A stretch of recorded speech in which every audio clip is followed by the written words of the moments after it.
I'll put it in a second. It just takes a minute to go live. I'll put it in a second. Perfect. Thank you so much.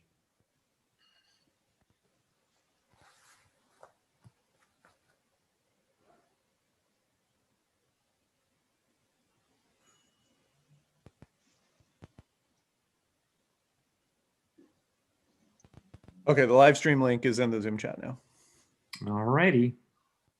If when it hits 12:02, I think it'll be time for us to kick this off. So.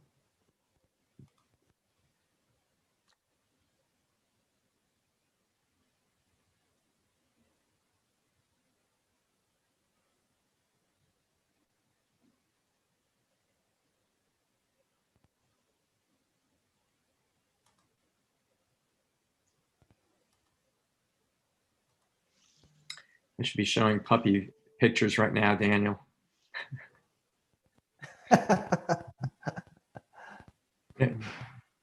Daniel and I are kind of a part of this puppy, I guess, team. Anyway, it's 12:02, so why don't we get started? So, hi everyone. I'm Jeff Tenenbaum. Daniel Yim and I lead the Hyperledger Washington DC meetup group. I wanted to say thank you for joining our quarterly Hyperledger meetup session. And today we are really excited to have with us Heather Dahl, who is the CEO of Indico.tech, excuse me, and Dr. Chase Cunningham, who is the Chief Strategy Officer for Ericom Software. As many of you know, zero trust is a topic where we're seeing an increasing level of interest and activity.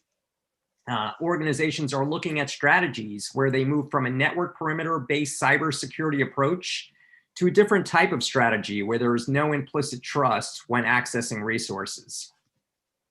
They're also looking at how we solve one of the biggest challenges on the internet today, which is identity. Some of you may already be familiar with Hyperledger Indy project or with Sovereign. So in today's session, we'll get to learn about both worlds and how they fit together. The future of privacy and security, decentralized identity, and zero trust. And with that, I'd like to turn it over to Heather and Chase. Thank you. I will kick it off on behalf of Chase and myself. Chase, are you here? I'm here. You see me? Great. Yep, I can see you. There you are. It's really an honor to be here with you today. Chase and I have been working on this space for just over 10 years. And so we're thrilled that we finally get to be a part of the Hyperledger DC meetup. We are both based in the DC area ourselves. So just I'm going to be the professional clicker here on our slide deck for Chase and myself. But just to level set about what we're going to talk today is our theme is never trust, always verify. And Chase and I actually first started our work in the respective areas of the trust and the verify when we worked together at Newstar developing threat intelligence solutions. That was back when, like eons ago, I feel, Chase. And this is where our paths and lives have taken us, but we have always worked together over the past decade on how can we make the internet better and more secure for everyone. So just to level set, zero trust is rooted in the belief that nothing should be trusted, whether it resides inside the network or outside the perimeter, always verify. Decentralized identity, sometimes known as self-sovereign identity, is a consent-based mechanism for using a blockchain-enabled verifiable credentials to prove things about who you are without anyone else managing, storing, or selling your data.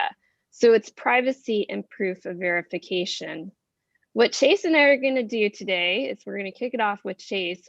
We're going to explore how decentralized identity fits into the application of zero trust. Chase and I both here, when I talk about decentralized identity, I get questions about zero trust and vice versa. So we thought coming together to do this meetup would actually help bring both models together under one umbrella and one discussion and move this topic forward. So what I'll do is set it up here for Chase and let me know when to move to the next slide. Okay, cool. Yeah, Heather, you just made me feel really old, so thanks. We've been at this. It was We started working on this when we were in kindergarten, Chase. Yeah, this is Yeah. thanks. So yeah, what I'm going to cover, and I'll be moving quick here because we've only got an hour, but I think we got some really good content. So I'm going to talk about why we continue to fail in the space around cyber. I'm going to point out again, and this is not news to anybody, the perimeter is dead. Like it died. COVID did a lot of bad stuff. The only good thing COVID did was it effectively eliminated the concept of a secure perimeter. So we are all way outside of that. I'm going to give you some concepts on arguments against change, like why people fight this. Talk real quick about why zero trust is what it is, why the cloud is so important. And lastly, I'll leave you with one of my favorite references, which is The Mandalorian, right? So this is the way. So follow with me here and we'll be moving relatively quickly. Go back one. Yep. So everyone in the space, in cybersecurity space, always asking about the next attack. The next attack. What's the next thing? What's post-quantum? What's going on in space-based and future state malware and whatever? In reality, it's the same thing. Like, yes, there are different delivery mechanisms that you use to get stuff into an infrastructure and cause compromise, like SolarWinds, which SolarWinds honestly was not that different. It was basically a further iteration of what already happened with Ericom and Norsk Hydro of using software in the supply chain to cause an exploit. But once they got in, it's the same thing that's happened 1,000 times over. Like you get in, set up your infrastructure, move laterally, create backdoors, use accounts, privileges, go forward, cause bad, things and problems. It's the same thing. If you think about it like that, we're not really dealing with anything that's that crazy different. Next slide. I always like to refer everybody to The Office. That's one of my favorite shows, right? SolarWinds in the picture on the other side. If corporate asks you what's the difference between SolarWinds and the hack, it's not. It's kind of the same thing. Like it's basically the same stuff, just slightly packaged different. If that's the case, if it's always sort of the same thing, then that means the fundamental physics of the problem are being ignored. And how do we start to understand that and address with it? Next slide.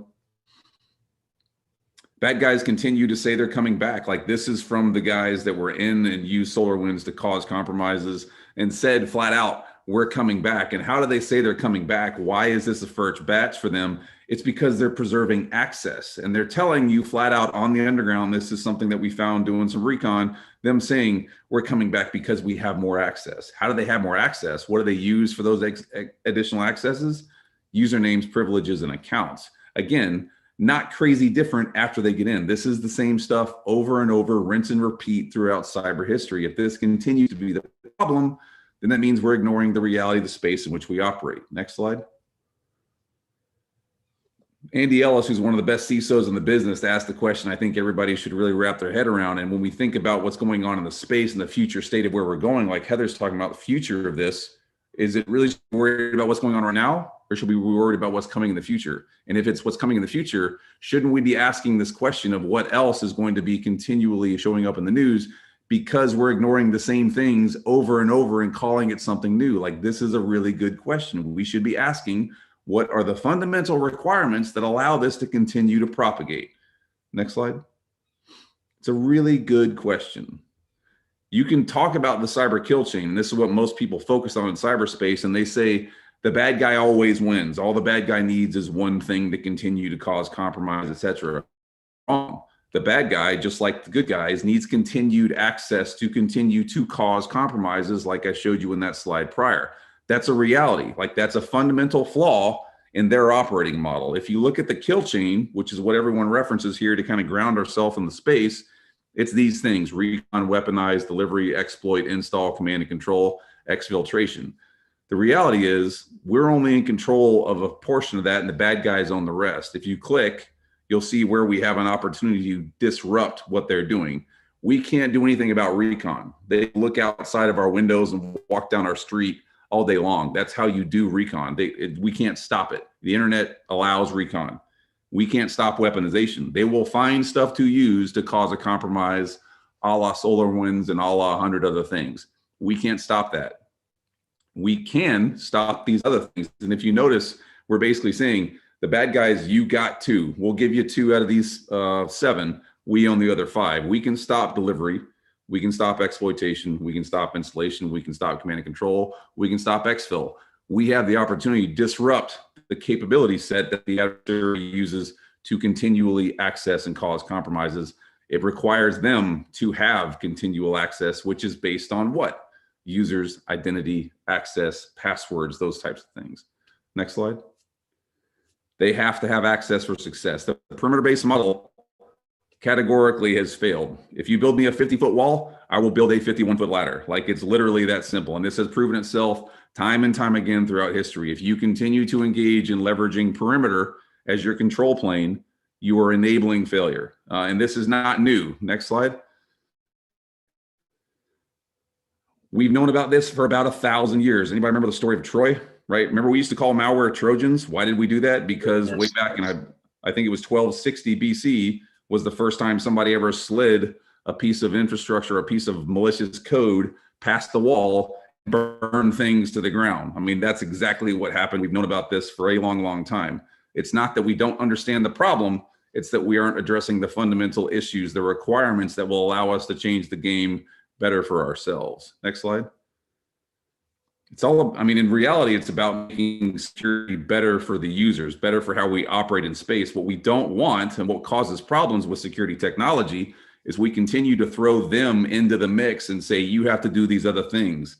You've got to set up a VPN. You've got to have passwords. Well, you have to reset your password every 90 days. Oh, on top of that, you got to do MFA. Oh, on top of that, you need to make sure your firewall is configured correctly. Oh, and well, we need to make sure we have endpoint running. Like, it just becomes barbed wire wrapped up around the users. And who wants to operate in that space? None of us do. It's not about having more. It's about having the right stuff in the right place to address the right problems with the right technology that will solve the problem and take the power away from the adversary. Next slide. Secure perimeter is not an arguable defense. Like, you don't have one. Anyone that says they do, this is what they got. They got a high fence. You can look through it because it's chain link, because that's how you do a recon. They can get past it because they'll clip that piece of plastic and walk back in, and they'll leave the lock bolted for you. But secure perimeter, just like we've seen 10,000 times over, is not a referenceable strategy, because what do we use to invalidate a perimeter? Access. If a user can get past something, we've invalidated a perimeter. Like, it's that simple. So that means that we must put the perimeter somewhere else. Another thing that people argue about in this space is they talk about being cyber smart. Like, they're going to make their people better at stopping compromises. You can't do that. 4 to 6% of the workforce historically is going to click a link no matter what you do. You could staple their hands to the desk and people would use their nose to click on a phishing link. Like, that's the reality of the space in which we operate. We can't make people that aren't cyber people cyber smart all the time, every time. Just to give you an example of how crazy it is to try and think we'll make people better, 7% of Americans think chocolate milk comes from brown cows. If you have grown adults that don't understand that chocolate milk is based on sugar and cocoa, not cows that are brown, you think you're going to train them to stop a phishing exploit? Like, that's wrong. We can't do these things and expect the outcome to be any different. Next slide. You can't continually say we've upgraded our current technology. We've weaponized the firewall. We're going to stop the bad guys with this new piece of infrastructure and whatever else. It's probably not going to be that much different. Like, it's going to look like this llama with a PKK machine gun on its back, where, yeah, it's kind of 4-wheel drive. Yes, it's kind of weaponized, but in reality, it's just a sort of Frankenstein version of something that might be lethal if used in a very limited sort of engagement. Upgrading legacy technology, new stuff, if it's not applied correctly to the realities of the problem, is just as asinine as a llama with a machine gun on its back. Kind of cool, probably sort of dangerous, but not necessarily correct. Our organizations also say that they don't have enough people. They don't have enough people. We need more people. We need more people. We have a lack of human capital. That's wrong. We have enough people if we use the right tools to solve the right problems in the right ways. Just like this person says, I need more stuff. I need more. They're using the wrong things. You see that they've used everything that they could to take that lug nut off except for an impact wrench. I mean, if you continue to use the wrong tools to solve the wrong problems, yes, you need more people. If you use the right tools, an impact wrench, one person can remove all 6 of those lug nuts and you can go on about your day. The cloud does not make you inherently more secure. We can't move stuff to the cloud and think we're doing anything any better. It's just the cloud is someone else's infrastructure, and Jeff Bezos is glad to take your money because you're putting stuff in the cloud. This is from AWS's Terms of Service 16 to show you they don't care whether or not you're secure in their cloud. It says their security requirement for them is of the cloud, right? Compute, network, storage. You are responsible for stuff in the cloud, and they don't care if it is or isn't secure. So moving stuff to the cloud fundamentally, categorically, strategically does not make things any better. It's just you saying because it's in the cloud. Not a good way to approach the problem. Next slide. Cyber insurance is not going to make anyone in this space any better, any safer, any faster, any more realistically defended than it was in the past. You ever wrecked your car and had to deal with an insurance company? Imagine if you wrecked your infrastructure and had to deal with an insurance company paying out that premium. Anyone that says that they're better off in the space because of the fundamental issues that they used to drive a decision around cyber insurance is wrong. They should be sitting like Ralph Wiggum on the back of the bus and going, I'm in danger, because all it is basically saying I've paid for something that might help me get a response after I've been breached. Wouldn't you rather deal with the problem before it becomes a problem? Next slide. And we all know this, like this is not news to us. The problems that we face, like I talked about back with SolarWinds and everything else, we've seen 10,000 times before. We've been warned, and it's literally this clear. If you hit this sign, you're going to hit that bridge, and you have a choice. You can either smash the gas and hope you bash through that bridge and get to the other side, and maybe your vehicle is in some sort of state where it can continue to drive forward, or you can say, wait, there's a different way to do this. I need to approach the problem differently. I need to apply strategy and technology in a manner that addresses the realities of the space and make a hard right turn and go around it and actually fix the problem. We are all so far outside of the perimeter now that we can't continue to engage in thinking that the old space is going to work any better. It's not. You can't live inside of the horde down there and think you're not going to get bit by a zombie. It's not going to get better. 2021 is not that different from 2020. Everything still sucks. I mean, we're still here on Zoom. We're not in a room having a conversation. People are not going back to the office. Everybody likes remote work. BYOD continues to get bigger, better, faster. What does that mean? That means if we don't address the problems correctly, we will have more problems. We have to look at the physics, the fundamental, the underlying issues. Next slide. That's why there's a movement around zero trust going on. That's why you hear it so often. It's because it is a big thing that's taking place because people see the value in it and they understand the strategy that can help them enable outcomes, right? 78% of organizations globally are moving towards zero trust for security infrastructure. 9% of the DoD, 13% of financial, 14% of healthcare. The total addressable market for ZT as it stands right now today is about $40 billion. That means that there is a valid, verifiable market that's in this space. The tagline, which Heather talked about earlier, is never trust, always verify. Pretty simple. The definition, strategically focused on addressing lateral threat movement within the network by leveraging microsegmentation, granting enforcement based on user context, data access controls, location, application, device posture. What does that really mean? That means you apply very vectored, very controlled access controls to individuals, to entities within space, and you validate and verify that they are who they say they are before you allow a connection to occur. Never trusting, always verifying. This is not new. This has been around for about 12, 13 years. The first reference you can find to this is all the way back in 2004 with a group called the Jericho Forum. 2010, John Kindervag, an analyst at Forrester before me, talked about what it looked like and how zero trust was strategically focused, et cetera. Fast forward, go from there, you can see we went from network, firewall, NAC, to now identity, to users, to accesses. This continues to get more focused around the mechanism with which infrastructure now revolves, which is us, the users. Next slide. There are three very basic principles here, and this fits very well with digital identities, blockchain, immutable records. Verify explicitly, know who you are, always using least privilege access, and assuming everything is compromised. Until you prove otherwise, you're not coming to my house, right? I like to call this the dating my daughter slide. I don't know you, therefore you will not get near my daughter, period, point blank in the story, until later on when I can verify that this is okay. Next slide. This is not complicated if it's done correctly. This is how simple it can be. This is the way the internet works. This is the way business works today. People need access to resources. I use O365 for email. Okay, cool. How do I do that? I use a device. What does that device use to get me to that resource? A network. What does that network use to allow that connection to occur? A policy engine, some sort of brain that sits there and said, this makes sense in the context of that to allow this to occur. And it does it at speed and scale with intelligence and automation across the entirety of infrastructure. with intelligence and automation. And the only way that you can do that is with this type of approach. Beyond Corp is the thing that people reference all the time. Beyond Corp is just Google's iteration of zero trust. And if you look at what's there, what's the first thing you see?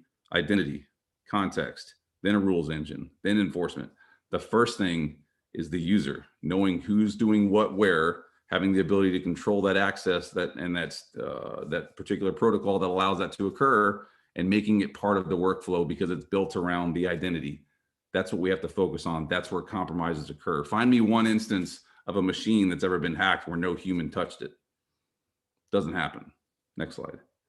It's about access. It's about users, people on devices using networks to get to resources. You have a policy control capability in there.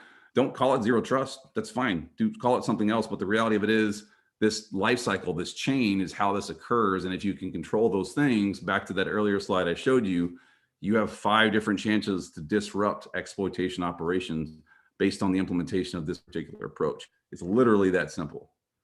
You can break it down and go even further into it, right? So if you said, what's the run through? That's how it looks. An FTE, me, on my domain joined device, at home on my ISP network, going to email an O365. Nothing is weird. I'm logged in from where I normally log in this time of day. The one thing that I do to have an out of band authentication is I do MFA. Like that's a zero trust implementation. You could add other things into that about the people, the users, the control space and whatever, and continue to make it bigger, better, faster. But ultimately, this is what that life cycle looks like. And lastly, I'll leave you, like I said, with my Mandalorian slide, because this is my favorite part of it is, this is the way. We've tried everything else. We've failed everywhere else. We've realized that the reality of the problem mandates a different approach. The different approach is a combination of strategy and vector technology aligned to solve the realities of the problem for the space in which we operate.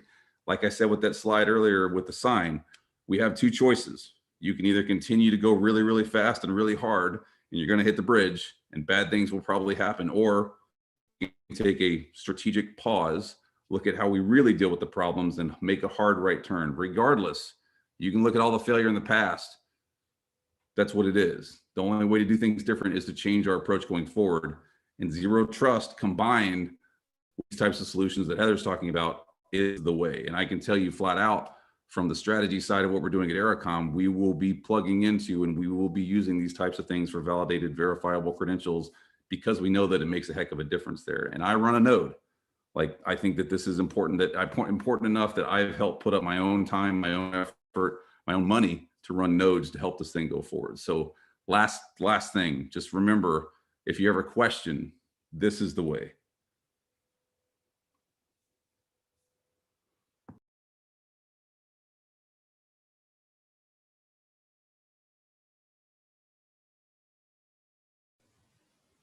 Heather, I think you might be on mute. Thank you for catching that. You know, as Chase points to identity, it comes down to how do you trust, how do you verify? The verification is important here, but how do you do that in a way that protects the privacy of the individual?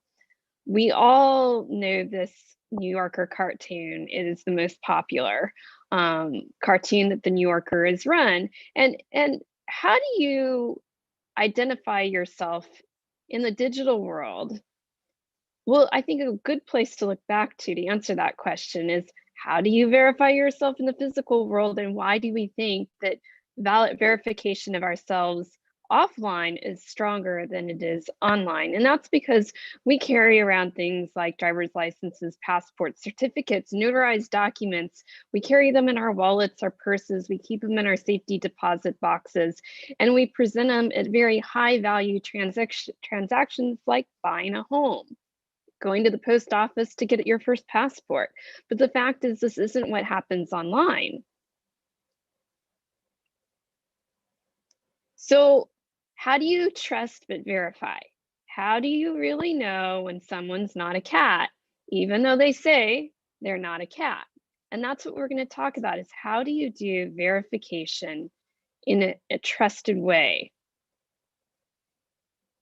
Here's what the digital world is without built-in identity. what's happening right now? The majority of places, digital identities are controlled by large enterprises and social media platforms. With that comes an abundance of privacy issues. We get our trustworthy data from third parties, but how can you trust and verify that third party? Ultimately, it puts us into this world of complicated integrations. I think COVID is an example of trying to share data between one industry to another that normally doesn't communicate with each other. How do you provide trust in these interactions?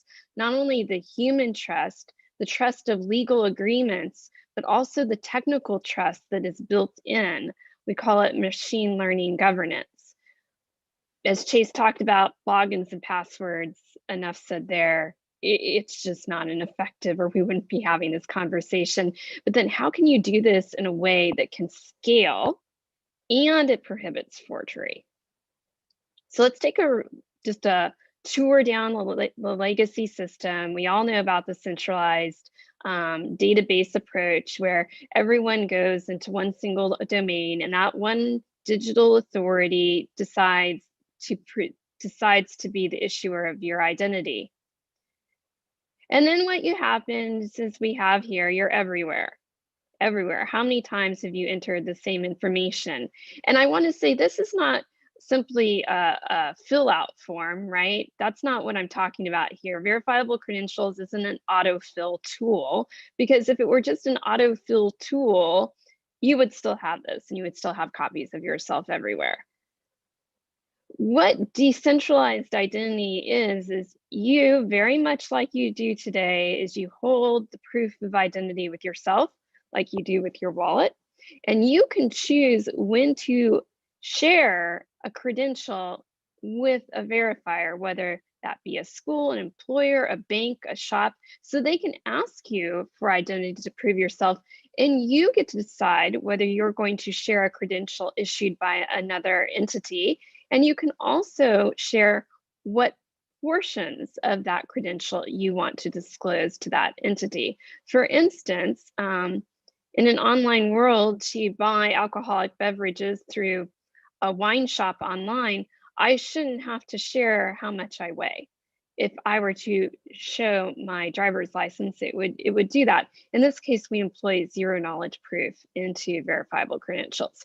So why does this work? Let's break this down. Why does this work in our analog offline legs? It's because we have trusted issuers. We've decided we trust the state of Maryland, for instance, to prove our age. The shop, or in this case, if I were going to go to the grocery store to buy a bottle of wine, they trust the state of Maryland, did the KYC, and know exactly how old I am. The state of Maryland Department of Motor Vehicles don't believe they're in the business of helping people buy alcoholic beverages at the grocery store. They're in the business of giving people credentials to drive. However, the trust in that credential is why this system works in our analog lives. So decentralized identity replicates just what I talked about, and it brings together what we call the trust triangle, or you could call it the verification triangle, where you have trust between one entity and another on the issuance of the credential.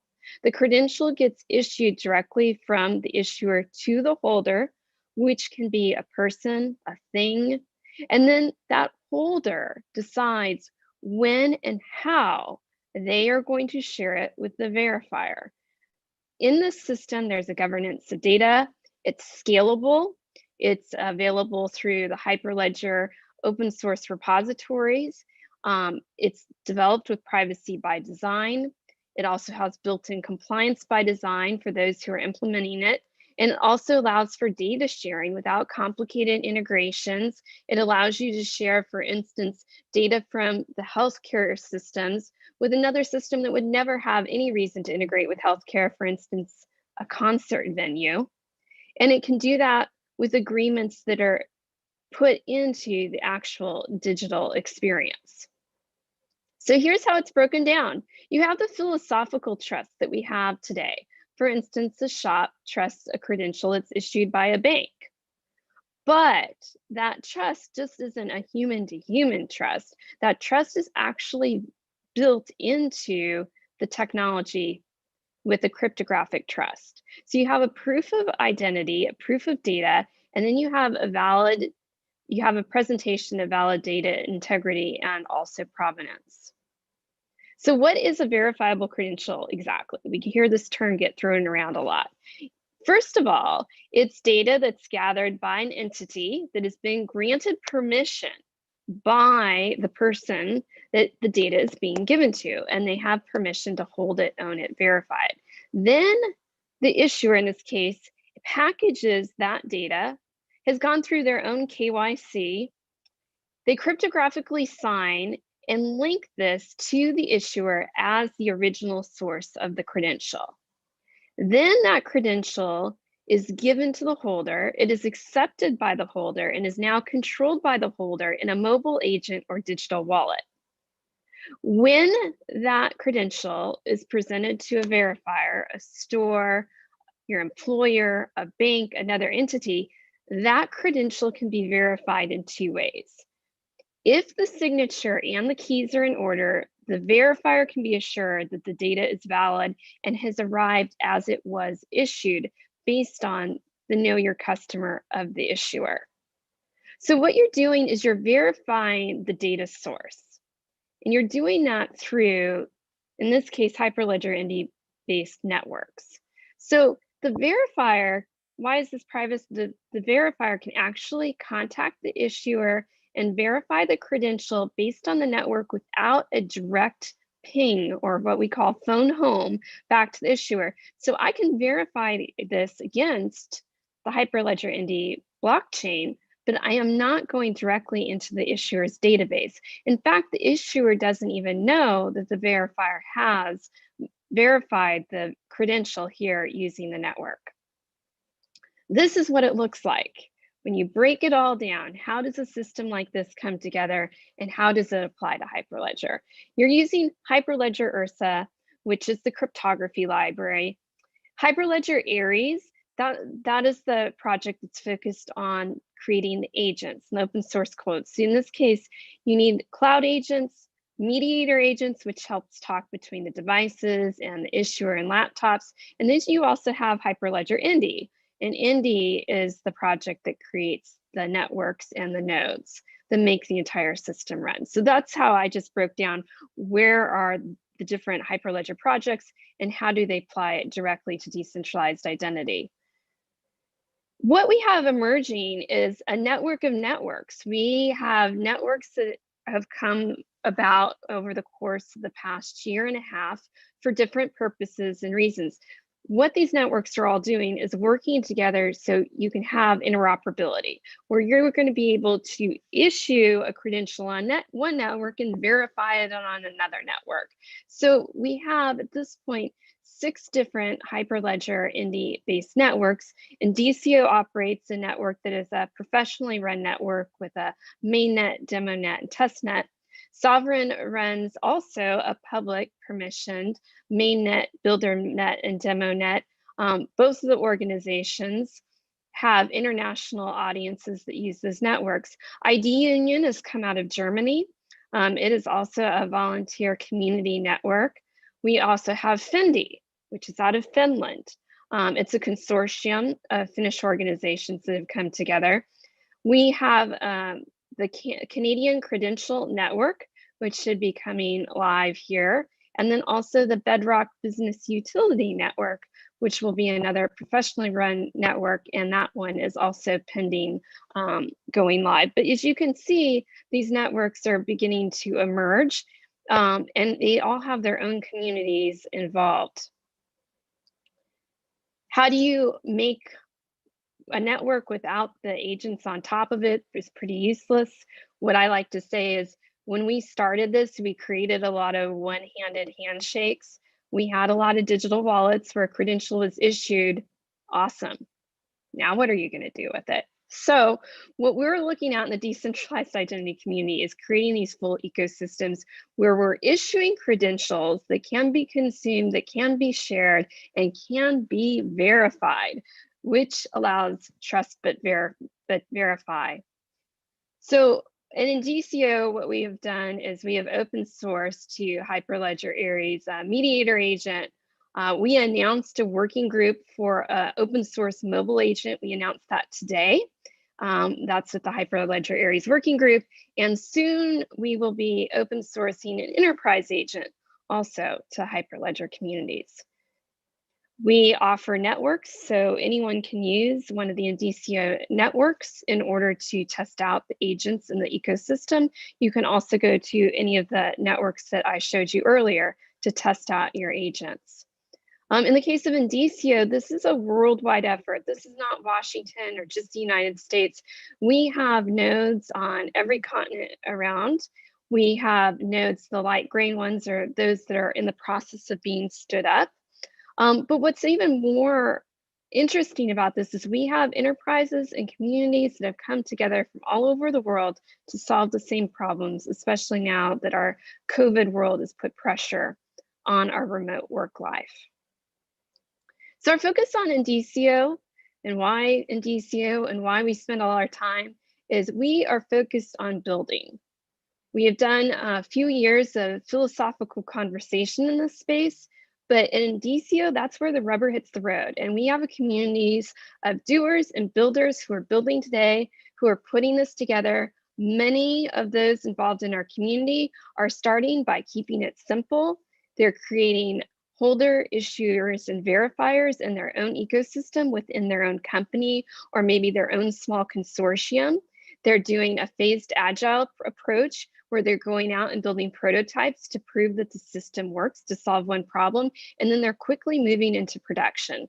And so at Indicio, we say, get building today, get building now, because the tools exist. They are open sourced, and there are communities that can support and help you, whether that's a community like Indicio or any of the other open source decentralized identity communities out there. Our advice is just get going. And so with that, I wrap up my time here talking about decentralized identity. I'm going to turn it over to Chase to wrap it up and talk about how decentralized identity can support the zero trust model. Yeah, I mean, it's relatively cut and dry to kind of understand what we're getting at there, is that it's basically the principle of never trust, always verify has to be applied collectively. I mean, I saw somebody talking about the maximization of identity of objects, not for individuals, et cetera. Like, what we're trying to do is space where I can verify and validate who you are based on the fact that I won't say trust because I'm the zero trust guy, but that I accept that those are valid things that I can, make sure are realistic and useful. And if we do this, if we implement it correctly, we have an opportunity in the security space specifically to fundamentally change the game. No more worries about breaches from bad passwords, bad usernames, stuff that shouldn't cause compromises. This is the way to actually have an opportunity to remove adversary access, adversary control, and take back some of that initiative. So I've been a big fan of this for a long time. Heather and I have been talking about this for, like she was saying, like 10 years now, which is terrible. But this is where the game starts to change as this becomes a thing for organizations to adopt.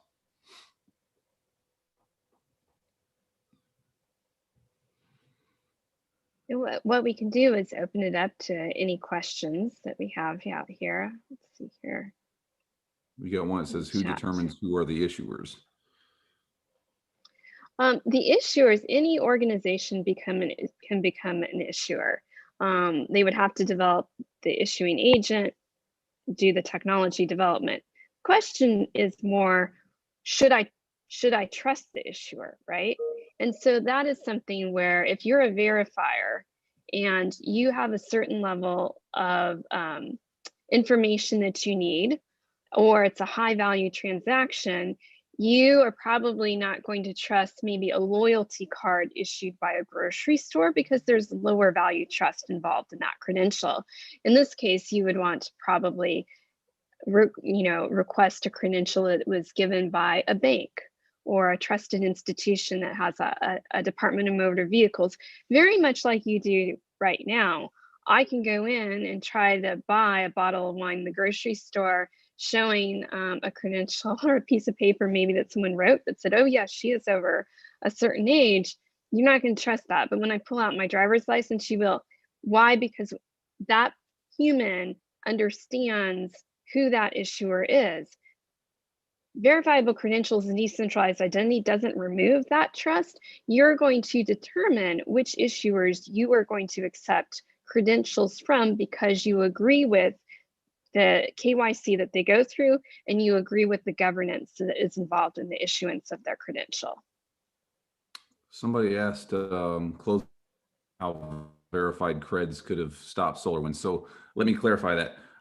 Stopping an exploit is pretty much a non-issue. I mean, like I said, weaponization, we can't really stop that. However, what we can stop is the continued access, the lateral movement, the proliferation, the shared resources that cause those. And that's where validated, verified credentials can come into that, because you're able to apply those things just like they're talking about right now with the burn down list that Microsoft and SolarWinds and everybody else is using to remove access, to remove credentials from that infrastructure. So, you know, point being, I can never stop an exploit, like I even said during my slides, right? Recon and weaponization, I can't stop it.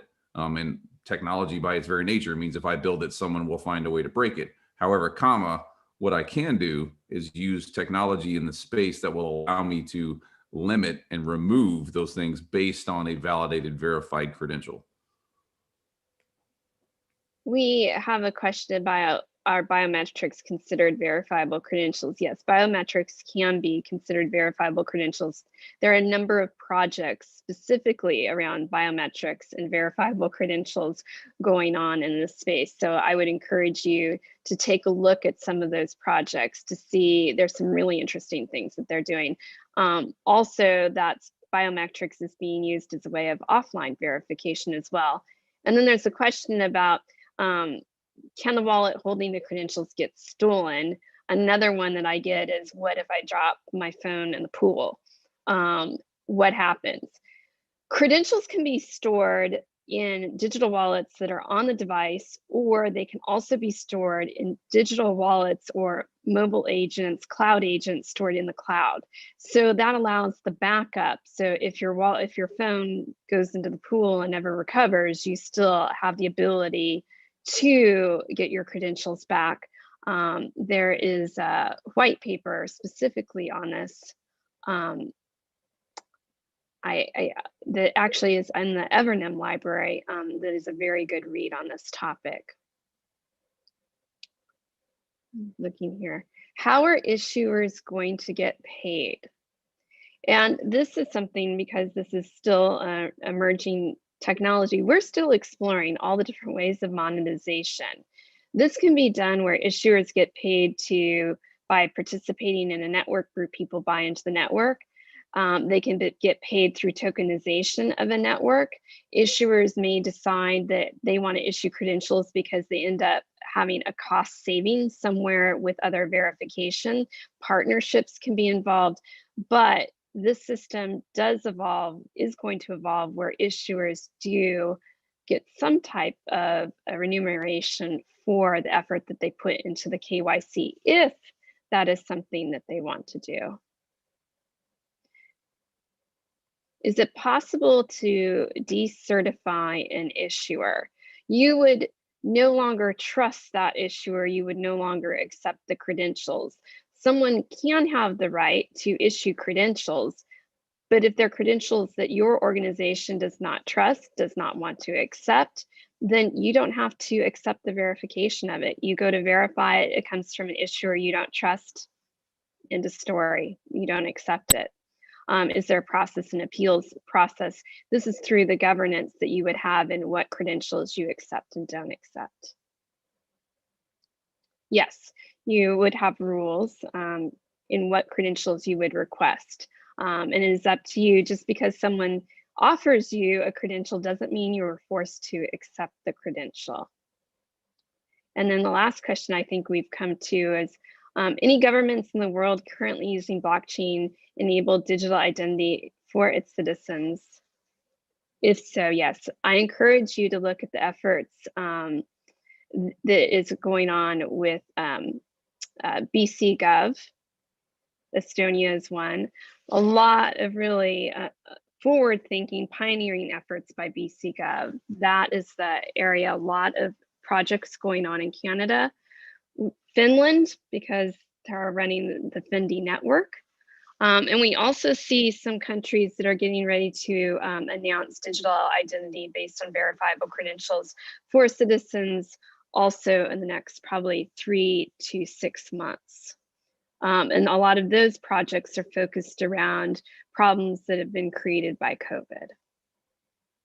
I think we've gotten to the end of the question list. Are we seeing any specific use cases on verifiable credentials? What I'll do is talk about some of the credentials. I'll start off with BC Gov, and BC Gov is doing business registrations using verifiable credentials.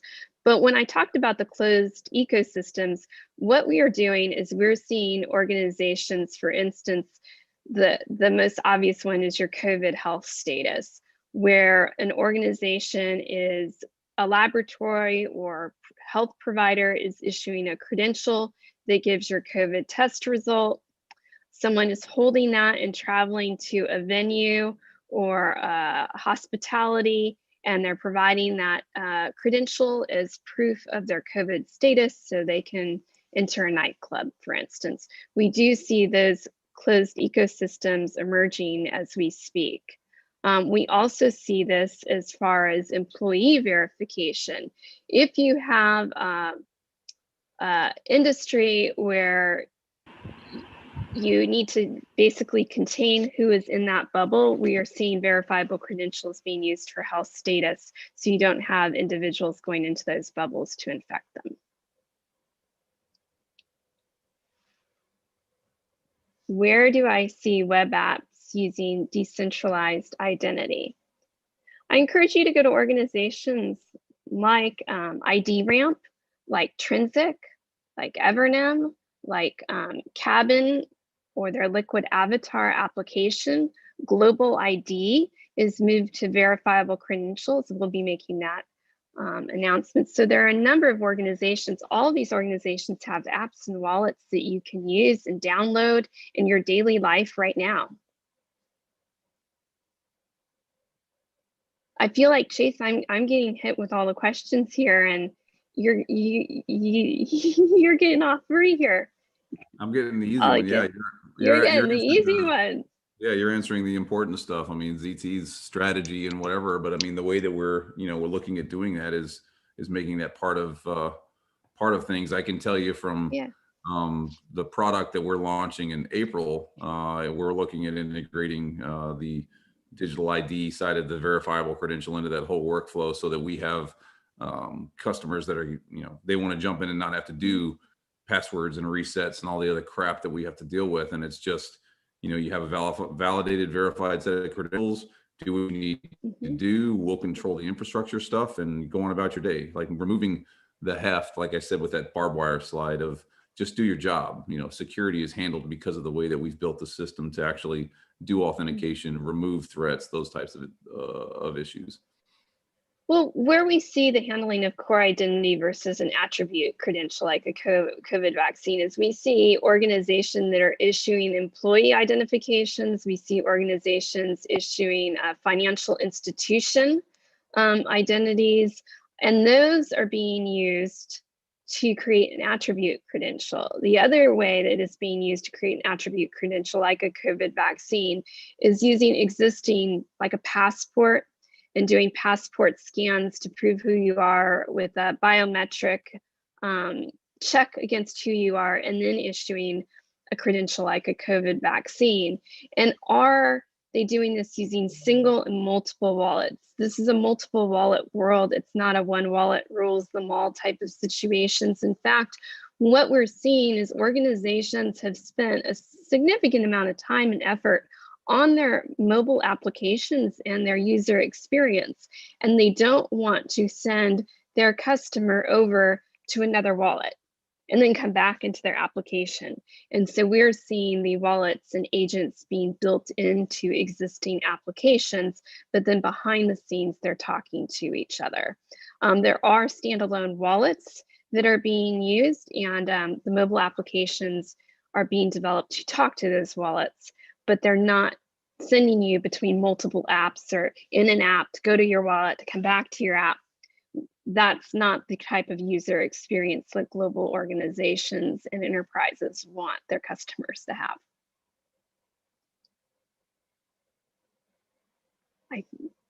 I think I have run at the end of the questions. I just feel like I finished my finals exam.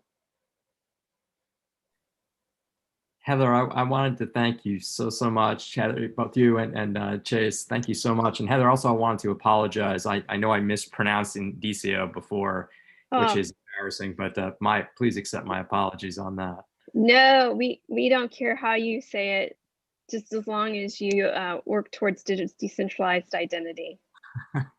And that's the most important part.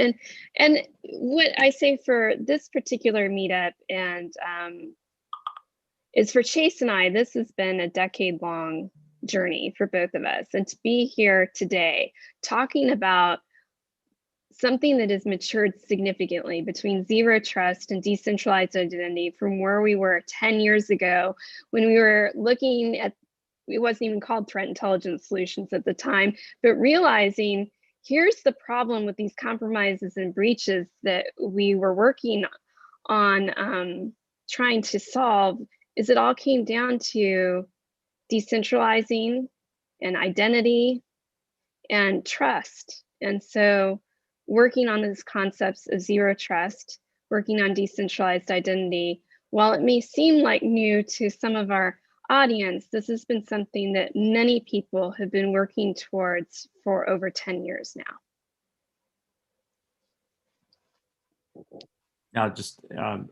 Again, it's amazing that it's we've seen that, because we're starting to see obviously those applications. I'm seeing them around the education space, again around the COVID space, like you mentioned before, around Health Pass and things of that nature. So we're very excited to see where it goes. We're certainly seeing a lot of interest in the federal space with organizations like DHS and so on taking the leadership role there. And certainly I posted a document on NIST around zero trust. So looking forward to seeing where this goes and more use cases and more use of decentralized identity. And we're also excited to hear what we come up with next, what our next topic will be. And if folks have ideas or are interested in any specific topics as part of our Hyperledger meetup, we'd love to get those. And with that, I'd like to say a big thank you again to both Heather and Chase, and also for everyone joining our call today. Daniel, anything? Yeah, just a quick thing. Yeah, I want to echo Jeff's comments here. I want to thank both Heather and Chase for your time and for taking this opportunity to share your knowledge with their members. And a lot of good questions came up, and a lot of interactive conversation took place today. So thank you very much. We're always looking for interesting topics for presentation for future events. So if any of you have any topics or know of someone who is actively engaged in the space and working on some cool projects, please reach out to either me or Jeff or both of us. I've left our contact information in the chat room, so please reach out to us separately. So that's everything I have. If Jeff, if you don't have anything else, I think we can go and wrap it up. Yeah, we'll give folks 5 minutes back in their day, and just can't wait for spring. So thanks, everyone. Thank you. Thanks, everyone. Thank you, Hyperledger community. Bye.